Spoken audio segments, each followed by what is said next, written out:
I discovered my bride secretly reunited with her ex the night before, so I dumped her mid-ceremony and left her sobbing alone. All right, so here's the deal. I'm Ryan, a 30-year-old living in San Diego, and for the longest time, I thought I had everything figured out. I was getting married to Sabrina, my girlfriend of 3 years, and honestly, life seemed pretty damn good. She was gorgeous, super outgoing, and could light up a room when she walked in. Everyone who met her would say things like, "Man, you're lucky," and I believed them. I mean, who wouldn't? On paper, she seemed perfect. We planned this big wedding, like I'm talking all out, beachfront venue, fancy catering, a live band. You name it, we had it. It wasn't cheap, but I thought it was worth it. You only get married once, right? Well, at least that's what I thought at the time. But about 1 week before the wedding, Sabrina started acting different. At first, I brushed it off. Weddings are stressful, you know? Between the guest lists, the decorations, the seating charts, yeah, it's a lot. But her behavior wasn't just stress. It was something else. She'd suddenly get super secretive with her phone, like always flipping it over when she set it down or stepping out of the room to take calls. I didn't really say anything at first because, honestly, I didn't want to come across as some paranoid fiancé. That's not me. Then one night, she was in the shower, and her phone buzzed on the nightstand. I wasn't trying to snoop, but the screen lit up, and a name popped up, Jason. Now, for a second, I thought, who the hell is Jason? And then it hit me. It's her ex. Yeah, that Jason, the one she swore was out of her life ages ago. The message wasn't long. It just said, "Looking forward to tonight." That's it. And I'll admit, my stomach twisted a little. I mean, why was she making plans with her ex a few days before our wedding? But then I told myself not to jump to conclusions. Maybe it was innocent. Maybe she was helping him out with something. Sabrina's always been the type to help people, so I decided to just ask her later. That night when she was out of the shower and we were getting ready for bed, I said, "Hey, so Jason texted you earlier. What's that about?" She didn't even blink. "Oh, Jason? Yeah, he's just going through some stuff. I've been checking in on him." "It's no big deal," she said so casually, like it was the most normal thing in the world. And maybe it was, but something about the way she said it didn't sit right with me. I didn't push, though. I figured I'd let it go for now. But after that, things started adding up. She'd tell me she was going to meet her maid of honor to go over wedding details, but wouldn't give me much info. She'd get super defensive if I asked too many questions, saying I was stressing her out or making things harder than they needed to be. And I'll admit, I started to wonder if I was overthinking things, like, was I being that guy, the one who turns every little thing into a big deal? I didn't want to be that guy. Still, the phone thing kept bothering me. It wasn't just Jason. She'd get a ton of texts, and every time she'd immediately hide her phone or act like she didn't hear it. One time, I even joked, "What, you got a secret admirer or something?" She just laughed it off, but the way she avoided eye contact, yeah, that stuck with me. Then came the night that really kicked things up a notch. Sabrina told me she was meeting her maid of honor, Grace, at a cafe to finalize some wedding stuff. It sounded normal enough, and I didn't think twice about it. I stayed home, watched some TV, and was just about to crash when my best man, Eric, called. "Yo, Ryan, are you busy?" he asked, sounding kind of hesitant. "No, what's up?" I replied, a little confused. He paused for a second. "Look, man, I don't know if I should say anything, but I'm at Shimon Bar right now, and I just saw Sabrina here." "Okay," I said, not really understanding the problem. "She's not with Grace," Eric said slowly. "She's with some guy, and I'm pretty sure it's Jason." That caught my attention. "Jason? Like her ex-Jason?" "Yeah, man, they're sitting in a booth in the corner. It doesn't look like they're talking about centerpieces, if you know what I mean." For a moment, I didn't even know what to say. Sabrina was out with her ex at a bar when she told me she was meeting her friend? What the hell was going on? Eric must have sensed my silence because he added, "I'm sorry, dude. I thought you should know. I can send you a picture if you want." I told him to send it, and when it came through, my heart dropped. There she was, sitting way too close to Jason, her hand on his arm, laughing like they didn't have a care in the world. I thanked Eric and hung up. After Eric's call, I couldn't get the image of that photo out of my head. Sabrina and Jason sitting in that booth. Way too close, way too comfortable. She wasn't just meeting up with an old friend, it looked intimate, and we both knew it. I stayed up half the night trying to figure out what the hell to do. Part of me wanted to storm down to the bar right then, but I knew that wasn't the move. I needed to see this for what it was and not let my emotions take over. The next day, Sabrina acted like nothing had happened. She was cheerful, humming some song while making coffee in the kitchen, like she wasn't out cozying up to her ex the night before. "Morning, babe," she said with that same bright smile that used to make me melt. Now, it just made me question everything. I played along. "Morning, how was your meeting with Grace?" She didn't even hesitate. "Oh, it was great. We went over some last-minute stuff for the seating chart. She's such a lifesaver, honestly. She sipped her coffee and started scrolling on her phone like it was just another day. It hit me then. She was a damn good liar. The way she spoke, the way she moved, it was all so natural, so confident. If Eric hadn't called me, I would have bought every word. That pissed me off more than anything. I didn't press her right then. I wanted to see how far she'd take the lie. So I asked, "Did you guys stay at the cafe the whole time? Seemed like you were out pretty late." "Oh, yeah," she said casually. "We stayed there for a while, and then I dropped her off at her place. It was just a long night." "A long night, huh?"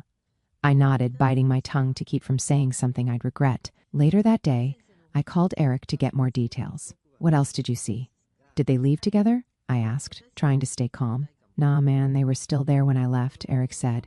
"But they looked real comfortable, like if you didn't know she was engaged, you'd think they were together." That stung. I thanked him and hung up, but my head was spinning. I couldn't just let this slide. But I also didn't want to jump the gun. That evening, Sabrina told me she was going out again, another wedding errand with Grace. This time, I wasn't letting it go. "Cool," I said, trying to sound nonchalant. "Where are you guys meeting?" "Just at her place," she said quickly, grabbing her purse. Something about the way she answered made me pause. "All right, say hi to her for me."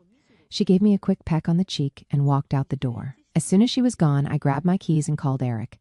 "I'm going to Shoreline," I told him. "Dude, are you sure? What if she's not even there this time?" "I have to know," I said. I parked a block away from the bar and walked in, trying to keep my cool.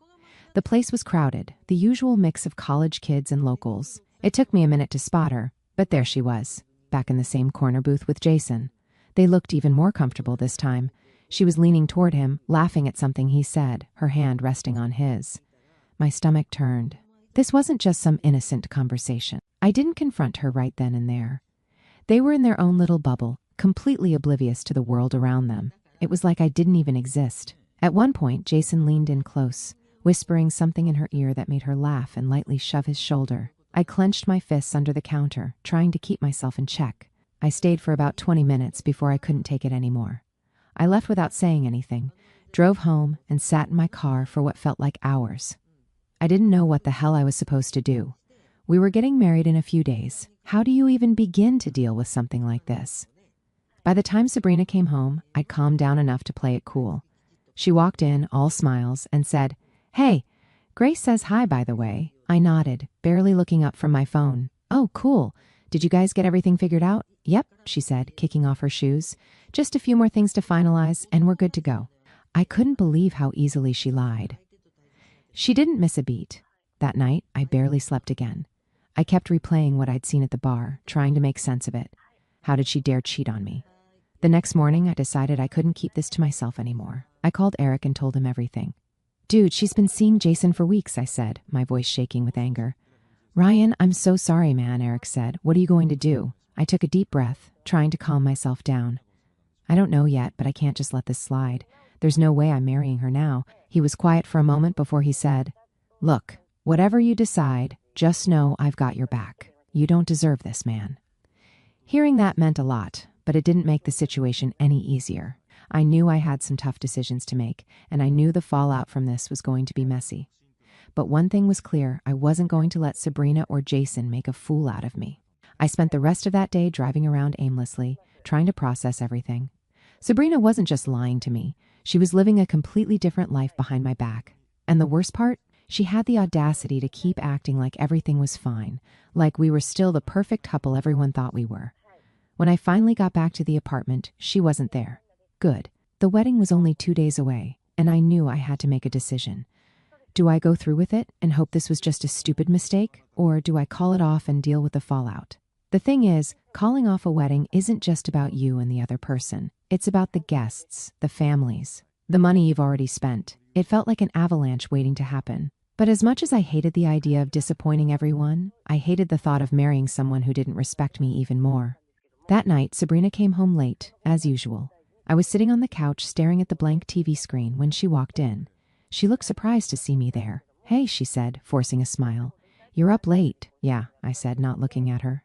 "Couldn't sleep." She paused, probably sensing the tension in the room. "Listen, about earlier," she started, but I cut her off. "Save it, Sabrina. I don't want to hear it right now." My voice was calm but firm. I wasn't in the mood for another round of her excuses. She stood there for a moment, then sighed and walked into the bedroom. I stayed on the couch, staring into the darkness, trying to figure out how the person I thought I was going to spend my life with turned out to be such a liar. It wasn't even just about Jason anymore. It was about trust, and once that's gone, what's left? The next morning, Sabrina acted like nothing had happened. She came out of the bedroom, already dressed and ready to tackle another day of wedding errands. She poured herself a cup of coffee and started scrolling on her phone, completely ignoring the elephant in the room. "So, what's the plan for today?" I asked, trying to sound casual. I wanted to see if she'd even bother to tell me the truth. She looked up, startled. Just some last-minute stuff with Grace," she said quickly. "We're going to pick up the centerpieces and make sure the venue is set up the way we want it." I nodded, playing along. "Sounds important. Need any help?" She laughed nervously. No, we've got it covered. You just relax and get ready for the big day." She gave me a quick peck on the cheek before grabbing her bag and heading out the door. The second she was gone, I felt a mix of anger and relief.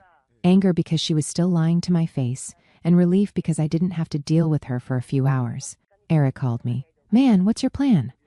I paused, staring out the window. "I don't know yet, but I'm not going to let her get away with this. She thinks she can just walk all over me and I'll still marry her? She's in for a rude awakening." Eric laughed. "Now that sounds like the Ryan I know. Just let me know if you need backup." After we hung up, I spent the rest of the day thinking about how to handle this. I wanted to confront her in front of everyone at the wedding, to expose her lies and make her feel the humiliation she deserved. This wasn't just about her. It was about me taking control of my life and refusing to settle for less than I deserved. When Sabrina came home that evening, she was all smiles again. "Everything's coming together perfectly," she said, dropping her bag on the counter. "I think this is going to be the best day of our lives." I forced a smile, trying to hide my frustration. "That's great," I said. "I'm glad everything's working out." She came over and wrapped her arms around me, resting her head on my chest. "I love you, Ryan. I know things have been stressful lately, but I just want you to know how much I appreciate you." Her words felt hollow, like she was trying to convince herself as much as she was trying to convince me. I didn't say anything, just stood there until she let go and went to take a shower. As I sat there, I realized something. I didn't love her anymore. Or maybe I did, but not in the way I used to. The trust was gone, and without that, what was left? A pretty face and a lot of broken promises. That wasn't enough for me. The night before the wedding, Sabrina was in the bedroom, probably dreaming about walking down the aisle, while I was on the couch, thinking about how I was going to handle the next day. I knew I couldn't marry her, but I also knew I needed to make my decision clear in a way she couldn't ignore. By morning, I had a strange sense of calm. I wasn't nervous or angry anymore. I was just ready to stand up for myself, ready to put an end to this farce, and ready to walk away from someone who didn't deserve me. Sabrina was buzzing with excitement as we got ready to head to the venue. "Can you believe it? In a few hours, we're going to be husband and wife," she said, beaming. I forced another smile. "Yeah, hard to believe." She didn't notice the edge in my voice, too wrapped up in her own little world. But that was fine. She'd notice soon enough. I played along, answering questions when I needed to, nodding at her dad when he gave me his "don't screw this up" look, and shaking hands with guests as they arrived. It was like I was on autopilot. Inside, I was just waiting for the right moment. When I walked into the ceremony area, the setup was breathtaking. White chairs lined up in perfect rows, flowers everywhere, and the ocean as the backdrop. It looked like something straight out of a magazine. It should have felt special, but all I could think was, how much of this money did I just waste? Guests were slowly filing in, chatting and laughing, oblivious to the disaster brewing. My groomsmen were in place, all looking sharp in their suits. Eric gave me a nod, silently asking if I was okay. I nodded back, no turning back now. Sabrina's family was all smiles, greeting everyone, talking about how excited they were for the big moment. It made me sick. Her dad even came over and patted me on the shoulder. "You ready to officially join the family, son?" I forced a smile. "Absolutely," I said, though the words tasted like ash in my mouth. The music started, and everyone took their seats. Sabrina's bridesmaids made their way down the aisle, looking like they were in some romantic movie. I barely noticed them. I was too focused on what I was about to do. My heart wasn't racing, my hands weren't shaking. I was steady, ready. Then the music shifted to the classic wedding march, and everyone stood. Sabrina appeared at the end of the aisle, her arm hooked around her dad's. All I could see was a liar, a manipulator, someone who had no problem sneaking around with her ex while I was at home planning our future. It was like her appearance was a mask, hiding the person I now knew her to be. She finally made it to the altar, standing across from me with that big, radiant smile. Her dad gave me a firm handshake and whispered, "Take good care of her." I just nodded, too focused on what was about to happen. The officiant began his opening remarks, talking about love, commitment, and the sanctity of marriage. I barely heard a word. I was waiting for my moment. He turned to me and asked the first question. "Ryan, do you take Sabrina to be your lawfully wedded wife?" I took a deep breath, looking Sabrina directly in the eye. Her smile faltered slightly as she noticed the look on my face. "I'm sorry," I said, loud enough for everyone to hear, "but I can't do this." The crowd gasped, a few people murmured, and Sabrina's smile disappeared entirely. "What? What are you doing?" she whispered, her voice trembling. I ignored her and turned to the guests. "I need to be honest with all of you," I said, my voice steady. "Sabrina hasn't been honest with me. For weeks now, she's been sneaking around with her ex, Jason. She lied to me, lied to her friends, and lied to all of you." The murmurs grew louder. Sabrina's mom looked like she was about to faint, while her dad's face turned beet red. The bridesmaids exchanged shocked glances, and my groomsmen just stood there, frozen. Eric, though, looked proud, like he'd been waiting for this moment almost as much as I had. Sabrina grabbed my arm, her eyes wide and full of tears. "Ryan, stop. Please don't do this. You're making a mistake." I pulled my arm away, looking at her like she was a stranger. "No, Sabrina, you made the mistake. You made it the moment you decided to see Jason behind my back. You made it every time you lied to my face. I deserve better than this." She started crying, full-on sobbing now, but I wasn't moved. The crowd was dead silent, all eyes on us. It was like they couldn't believe what they were seeing. "Ryan, please," she begged, her voice breaking. "I love you. I'll fix this. Just don't leave me." I shook my head. Love isn't sneaking around with your ex. Love isn't lying to the person you're supposed to spend your life with. If this is what you call love, I don't want it. She tried to grab my arm again, but I stepped back. "You can cry all you want, Sabrina, but this is over. I'm done." I turned to the officiant, who looked like he wanted to disappear. "Sorry for wasting your time," I said before walking down the aisle, past the stunned crowd. I didn't look back. I didn't need to. The damage was done. As I walked out of the venue, I felt a strange sense of relief. Sure, I was leaving behind a mess, a really expensive mess, but it was worth it. I dodged a bullet, and I knew it. If she was willing to lie to me before we even got married, what would she do after? Back at my car, I sat for a moment, taking it all in. My phone was blowing up with texts and calls, Sabrina, her mom, even a couple of her bridesmaids. But I ignored them. I didn't owe anyone an explanation. I'd said my piece. Eric was the first one to call, and I actually answered. "Dude, that was badass," he said, laughing. "You okay?" "Yeah," I said, finally allowing myself to smile. "Better than I've been in weeks. You want me to grab some drinks and come over? I think you've earned it." "Yeah, man, I'll see you in a bit."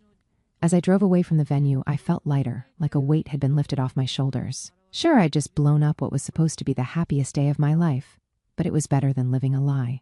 Sabrina would have to deal with the consequences of her actions, and I'd get to start fresh, knowing I made the right choice. When I got home, Eric showed up about 20 minutes later, a six-pack in hand. "Man," he said, walking through the door, "that was insane. You really pulled the plug in front of everyone, huh?" I nodded, slumping onto the couch. Had to. She left me no choice. Eric cracked open a can and handed it to me. You should have seen their faces. Her dad looked like he was about to charge the altar, and her bridesmaids? They were whispering to each other the whole time, like it was a reality show. I smirked. Good. Let them talk. She earned it. The voicemails were exactly what I expected. Sabrina's voice was shaky and desperate, alternating between apologies and excuses. "Ryan, please call me back. We can fix this. I know I messed up, but we can work through it." Her mom's message was more aggressive. "Ryan, how dare you humiliate my daughter like that? You couldn't have handled this in private? You owe her an apology." I rolled my eyes and deleted the messages without even finishing them. I didn't owe anyone an apology. If anything, Sabrina owed me one for wasting my time, for lying, for thinking she could get away with it. A few days passed, and the fallout started spreading. Word got around quickly, especially after Eric shared the photo he took of Sabrina and Jason at the bar with a few mutual friends. I didn't ask him to, but I wasn't mad about it either. People deserved to know the truth, especially after Sabrina's mom started spinning the story like I was the bad guy. Apparently, Sabrina's version of events was that I snapped under wedding pressure and left her at the altar because I couldn't handle the stress. That didn't sit well with me, but I didn't have to say much to set the record straight. The photo of her and Jason said it all. Once people saw that, her excuse fell apart. One of her bridesmaids, Lauren, even reached out to me. Ryan, I'm so sorry, she said over the phone. I had no idea she was doing that to you. If I'd known, I would have said something. It's fine, I said, not really wanting to get into it. I'm just glad it's over. But Lauren wasn't done. Honestly, Sabrina's been acting sketchy for weeks. Grace and I noticed she'd disappear a lot during wedding stuff, but she'd always say it was just personal errands. I feel bad now for not questioning it. Don't. It's not your fault, I said, and I meant it. I wasn't going to waste time being mad at anyone but Sabrina. As for Jason, well, his involvement didn't last long. Apparently, after the wedding disaster, Sabrina tried to lean on him for support. Big surprise, he wasn't interested. He'd been all smiles and charm when they were sneaking around behind my back, but the moment things got real, he ghosted her. A mutual friend told me he blocked her on social media and stopped answering her calls. Classy guy. Sabrina tried reaching out to me again, this time through texts. Her messages were full of emotions, apologies, accusations, and desperate pleas. One text would say, "I'm so sorry, Ryan. I know I messed up, but I love you, and I want to make this right."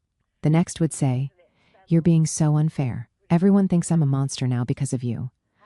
I ignored every single one. What was the point? She wasn't sorry for what she did. She was sorry she got caught. Big difference.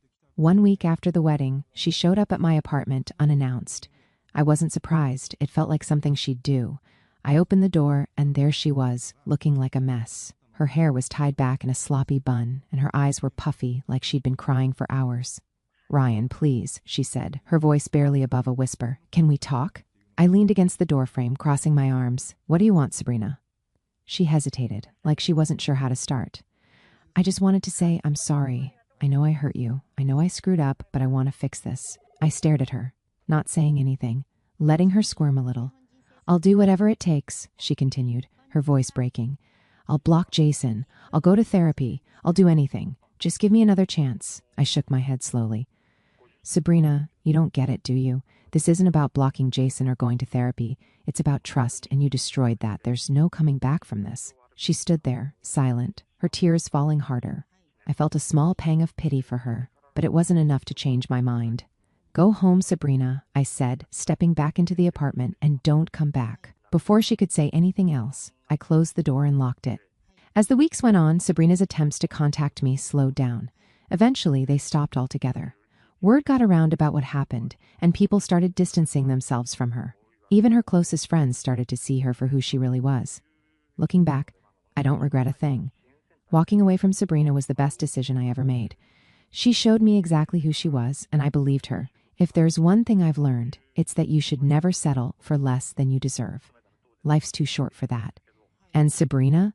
Well, last I heard, she's still single. Jason didn't stick around, and her friends don't trust her anymore.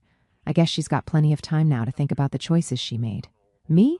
I'm just glad I walked away. Best decision of my life.